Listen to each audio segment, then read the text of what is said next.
जैसा कि आप जानते हैं, पिछले 25 सालों से भारतीय जनता पार्टी दिल्ली की सत्ता से बाहर है। भारतीय जनता पार्टी जानती है कि दिल्ली के लोग भारतीय जनता पार्टी को दिल्ली की सत्ता में नहीं बिठाना चाहते। 2013 में बहुत कोशिश की, 2015 में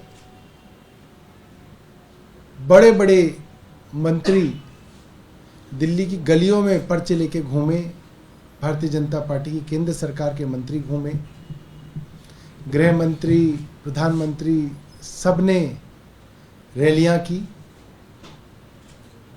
दिल्ली में बड़ा बुरा हाल भारतीय जनता पार्टी का हुआ। 2020 में फिर प्रधानमंत्री जी ने रैली की, गृह मंत्री ने रैली की। एक एक भारतीय जनता पार्टी के केंद्रीय मंत्री की ड्यूटी दिल्ली के छोटे छोटे मोहल्लों में 15-15 लोगों की सभा करने में लगाई गई। और 2020 में भी भारतीय जनता पार्टी का बहुत बुरा हाल चुनाव में हुआ। पिछले कुछ दिनों में 2 चिट्ठियां दिल्ली के उपराज्यपाल महोदय ने केंद्रीय गृह मंत्रालय को लिखी और चिट्ठी बाद में लिखी, लिखते ही मीडिया को दे दी कि जिसको लिखी है उससे पढ़ी ना पढ़ी और मीडिया को पहले दे दी जाए कि दिल्ली के लोग पढ़ लें। पहली चिट्ठी एमएचए को लिखी कि दिल्ली सरकार बार बार Delhi high court, Delhi supreme और देश के सुप्रीम कोर्ट में पिटीशन लगाती है, रिट लगाती है और एलजी के ऊपर ये आरोप लगाए जाते हैं कि उन्होंने दिल्ली सरकार के हेल्थ की फरिश्ते स्कीम का पैसा रोक दिया, अन्य स्कीमों का पैसा रोक दिया, जिसकी वजह से गरीबों का मुफ्त उपचार प्राइवेट अस्पतालों में होता था, वो पैसा रोक दिया। कोई आदमी दिल्ली की सड़कों पे दुर्घटनाग्रस्त हो जाए तो उसका मुफ्त इलाज किसी भी प्राइवेट अस्पताल में हो, ये दिल्ली सरकार की फरिश्ते योजना थी, उसका पैसा भी रोक दिया गया ताकि दिल्ली में कोई सड़क हादसे में गिरे, इंजर्ड हो तो उसका इलाज भी ना हो पाए। ये अर्जी हमने सुप्रीम कोर्ट में दी, उसके बाद पैसे रिलीज हुए। इसी तरीके से जल बोर्ड के विषय में हम हाई कोर्ट गए और अब हम सुप्रीम कोर्ट में हैं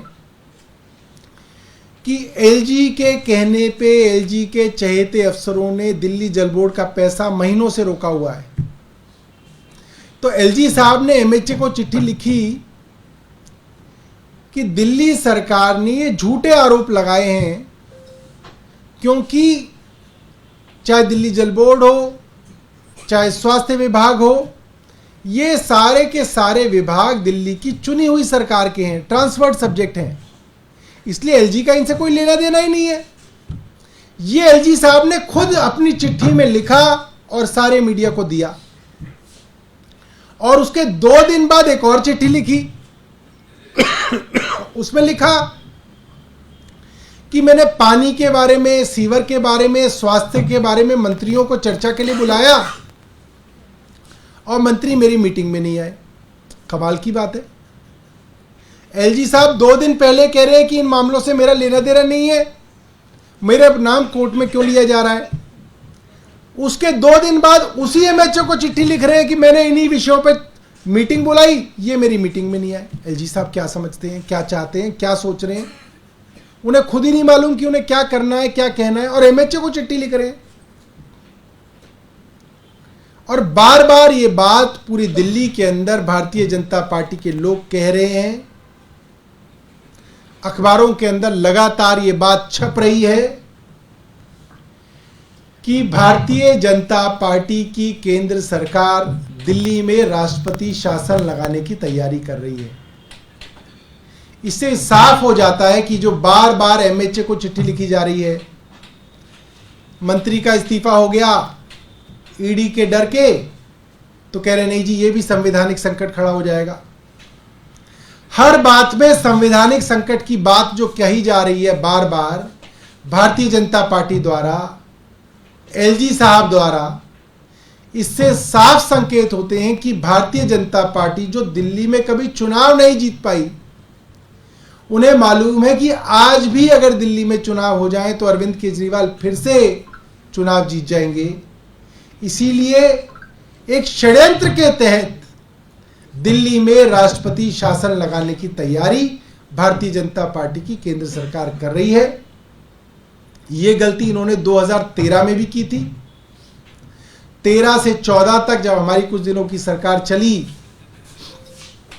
तो पूरे 2014 इन्होंने राष्ट्रपति शासन लगा के रखा और कोर्ट में जाके हमने सुप्रीम कोर्ट हम जब गए तो फरवरी 2015 में दिल्ली के अंदर चुनाव हुए और फरवरी 2015 में दिल्ली के चुनाव में दिल्ली की जनता ने भारतीय जनता पार्टी के राष्ट्रपति शासन से दुखी होके, त्रस्त होके दिल्ली की जनता ने आम आदमी पार्टी को 70 में से 67 सीटें दी। तो अगर ये काम करेंगे तो दिल्ली की जनता इन्हें दंड देगी। बहुत बहुत धन्यवाद। अगर आपके पास कोई प्रश्न है तो पूछ सकते हैं। आप लोग कोई आधार बता रहे हैं कि आपकी किसी संवैधानिक शक्ति से बात हुई थी, क्योंकि अभी हाल ही में फरवरी महीने में आप लोगों ने बहुमत से वहाँ पे प्रोटेस्ट पास किया था। देखिए, संविधान के विशेषज्ञ तो ये कहते हैं कि उत्तराखंड सरकार को जो बर्खास्त करने का मामला हुआ और बाद में सुप्रीम कोर्ट ने उसमें फैसला दिया, फ्लोर टेस्ट ही एक लौता माध्यम है कि जब सरकार का बहुमत फ्लोर टेस्ट पे ना हो तो उस सरकार को बर्खास्त किया जा सकता है। मगर अरविंद केजरीवाल जी को यह मालूम था कि बार बार षड्यंत्र किए जाएंगे, इसीलिए उन्होंने अभी कुछ दिनों पहले ही दिल्ली विधानसभा में फ्लोर टेस्ट में अपना बहुमत स्थापित किया। उसके बाद 6 महीने तक किसी भी सरकार को अपना बहुमत स्थापित करने की जरूरत नहीं होती। लिहाजा संवैधानिक दृष्टि से राष्ट्रपति शासन नहीं लगाया जा सकता है। मगर ये लोग संविधान को मानते कहाँ हैं? इन्होंने पिछले 8 साल तक संविधान नहीं माना और दिल्ली सरकार की शक्तियां छीने रखी। और जब सुप्रीम कोर्ट ने कह दिया कि आप गैर संवैधानिक काम कर रहे हैं तो इन्होंने कानून ही बदल दिए, संविधान बदल दिया। इन्होंने गैर संवैधानिक तरीके से इलेक्टोरल बॉन्ड से हजारों करोड़ रुपए की रिश्वत ली और फिर सुप्रीम कोर्ट ने कहा कि आपके जो इलेक्टोरल बॉन्ड है गैर संवैधानिक है। और ये तो गैर संवैधानिक करने में ये सरकार तो अपनी जो है गर्व मानती है। सर, राजनाथ जी ने मुख्यमंत्री पर हमला किया, कहा है कि अगर मान लो उनकी वजह से गिरफ्तार भी हुए हैं तो कोर्ट से राहत क्यों नहीं मिल रही? कोर्ट तो सरकार के नियंत्रण में नहीं है। अब राजनाथ सिंह जी को अगर बहुत कानून की समझ होती तो राजनाथ सिंह रोज अखबारों में छप रहे होते। छोड़ दीजिए, उनकी जो है दुकान बंद हो चुकी है। लेकिन ये उनकी तरफ से बात कही गई है कि आप लोग लगातार आरोप लगाते हैं कि उनके इंस्ट्रक्शंस पे गिरफ्तारी होती है। संजय सिंह को कोर्ट ने ही बरी किया था, तो अरविंद केजरीवाल को राहत क्यों? अरे हम कहाँ मानते हैं कि राजनाथ सिंह जी की सरकार में चलती है? कौन पूछ रहा उन्हें?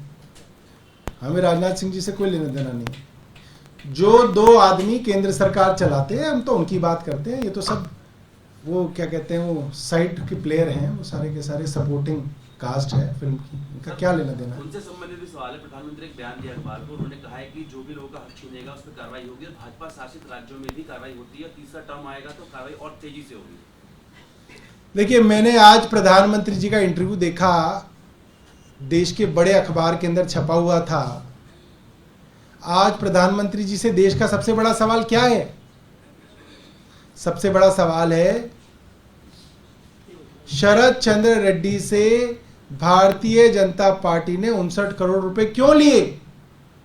ये सवाल उस इंटरव्यू में पूछा ही नहीं गया है। सबसे बड़ा प्रधानमंत्री जी से सवाल बनता था कि जिन कंपनियों के यहां इनकम टैक्स और ईडी के छापे पड़े, उन्हीं कंपनियों से इलेक्टोरल बॉन्ड के बहाने करोड़ रुपए क्यों लिए? वो सवाल उसमें पूछा ही नहीं गया था। जब आपने सवाल ही काम के नहीं पूछे तो प्रधानमंत्री अपने भाषण में कुछ भी बोलते रहे, वो तो उनका माइक है, उनकी मर्जी है। मगर जो देश के बड़े सवाल है उनका जवाब उन्हें देना चाहिए। बीजेपी लगातार नैतिकता के आधार पर बार इस्तीफा मांग रही है, कह रही है कि बिना सीएम के सरकार कैसे चलेगी। कोई बात नहीं, अब उनके पास कोई काम तो है नहीं, ये इसी चीज़ में लगे हुए सर, हैं। एक तरफ आप लोग कह रहे हैं कि हम लोग एकजुट हैं इस मुसीबत वाली घड़ी में, दूसरी तरफ सांसद नजर नहीं आते, जिसको लेकर बीजेपी भी कटाक्ष कर रही है और बाकी पार्टियां भी। अरे भारतीय जनता पार्टी के सांसद तो पूरे कोरोना में नजर नहीं आए, तब आप लोगों ने पूछा नहीं। 2 साल कोरोना चला, आम आदमी पार्टी के मंत्री, आम आदमी पार्टी के एमएलए, आम आदमी पार्टी के लोग नजर आए। ये सारे 7 सांसद जो जनता ने चुने वो जनता के लिए ही नजर नहीं आए। लेकिन पार्टी और राज्यसभा के सांसद पहले कौन से धरने प्रदर्शन के अंदर हमारे आते थे, आप ये बताओ। या तो आपने देखा हो कि अरविंद केजरीवाल जी की गिरफ्तारी से पहले हमने भारतीय जनता पार्टी के मुख्यालय पे किया हो और आपको पंजाब के सांसद मिले हो, सीचेवाल जी मिले हो, हरभजन सिंह जी जो है बैरिकेड पे चढ़े हुए हो, कभी देखे हो तो आप मुझे बता दो। अब बेकार की बात की जा रही है, मुझे समझ नहीं आ रहा लेकिन सवाल इसलिए भी उठ रहे हैं क्योंकि सीचेवाल जी से लेके हरभजन सिंह। अरे भाई यही तो मैं कह रहा हूँ, सोशल मीडिया कभी आपने हरभजन सिंह जी को देखा हो बैरिकेड पे चढ़े हुए? सोशल तो मीडिया बताइए। पोस्टर भी नहीं बदला है आपके समर्थन में। उन्होंने कहा अब है वो कि क्या- हमने क्या- इस लाइन एक में सवाल इसलिए भी है क्योंकि आम आदमी पार्टी के सबसे बड़े नेता अरविंद केजरीवाल की गिरफ्तारी हुई है और ऐसे समय में वो लोग नहीं आ रहे। तमाम मुद्दों पर बीजेपी को घेरने की बात होती है, ट्वीट तक नहीं किया गया है पहुंचते हैं। नहीं, मैं ये समझता हूँ कि बेवजह कुछ चीज़ों को जो है आम आदमी पार्टी के अंदर तोड़फोड़ करने की कोशिश के इंटेंशन से इस तरीके की दरारें पार्टी के बीच में पैदा करने की कोशिश की जा रही हैं। इसके अलावा जो है ये कुछ नहीं है।